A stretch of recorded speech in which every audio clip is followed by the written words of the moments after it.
Hello, my name's Annika. And my name's Mike, I don't know about you, but I feel great. but electricity's stupid. What are we going to talk about today? It's step 5. Nope. What? My name is Annika. Same basic as generic intro. Yeah. So I want to get this over with so I can go home and open my box.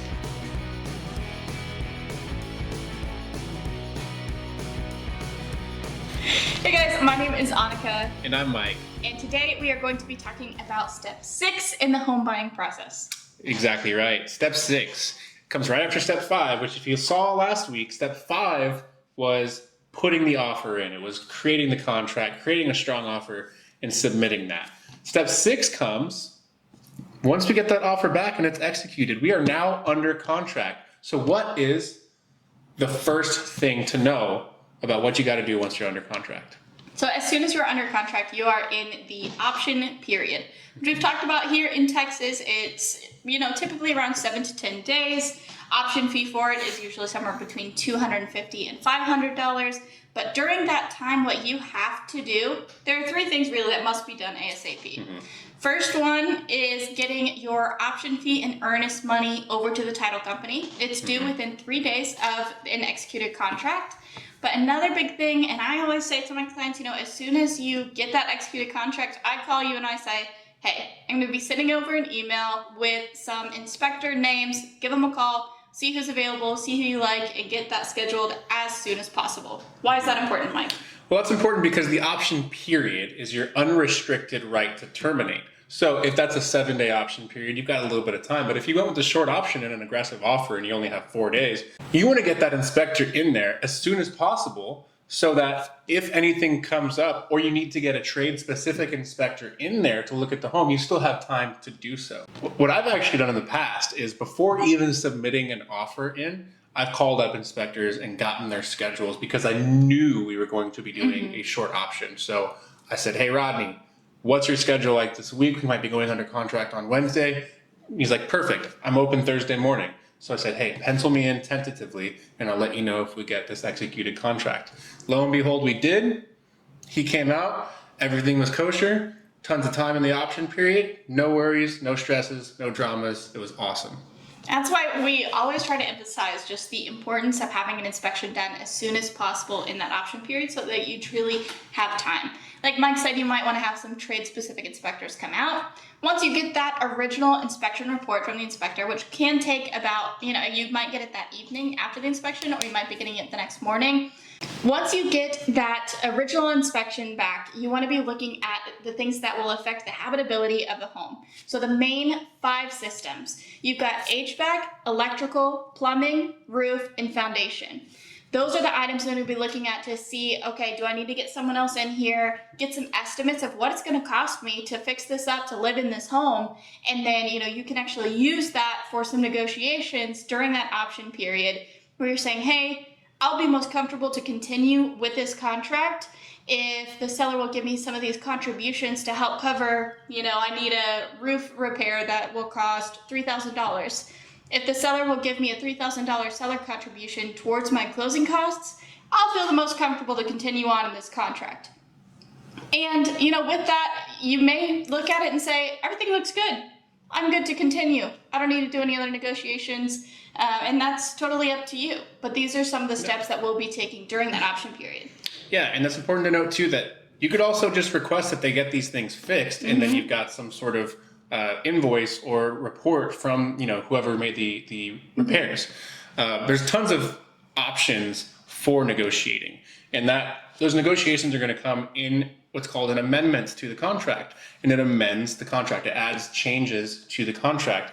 And one thing that's important too is if you do go with a short option period and you do realize you need to get a trade specific inspector in and you don't have the time for it, if you need an extension on your option period, we can do that for a certain price. We could even do it for free if the seller agrees to it. But I have in the past been able to extend option periods in order to make sure that you are the most comfortable moving forward with this home. One thing to consider is that sellers are often more likely to give sellers contributions rather than putting something towards actually getting the repairs done themselves. That could be because, it's easier, they're not having to worry about it. But also a benefit to you is that you would have the opportunity to choose the repair contractor yourself.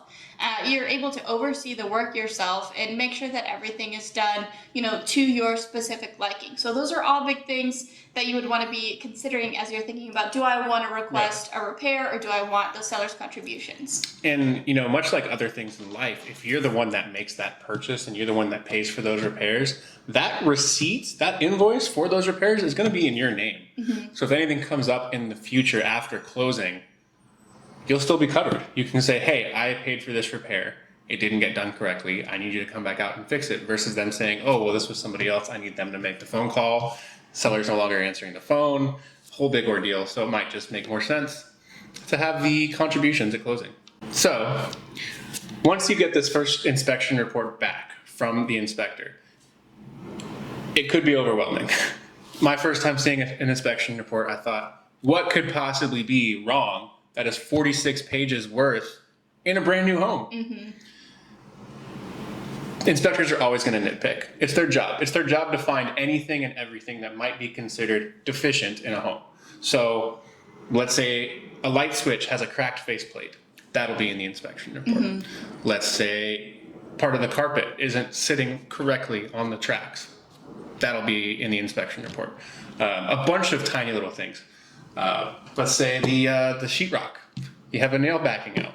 Mm-hmm. Very, very minor fix. A light bulb is out. A light bulb is out. I've seen that plenty of times. All these things are going to add up. And that's why it's important to know to look for the major 5 things.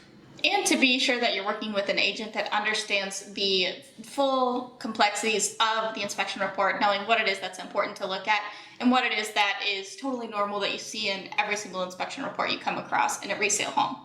So now you've had the opportunity to look over the inspection report, have the contractors come out, get estimates, and you've decided if there are any deal breakers. During that option period, you do have the unrestricted right to terminate the contract for any reason. So you could wake up one day and decide that you no longer want to buy a house, or maybe the foundation is completely crumbling beneath you, and you found this out and you say, whoa, this is way too big of something for me to take on. I don't want this home.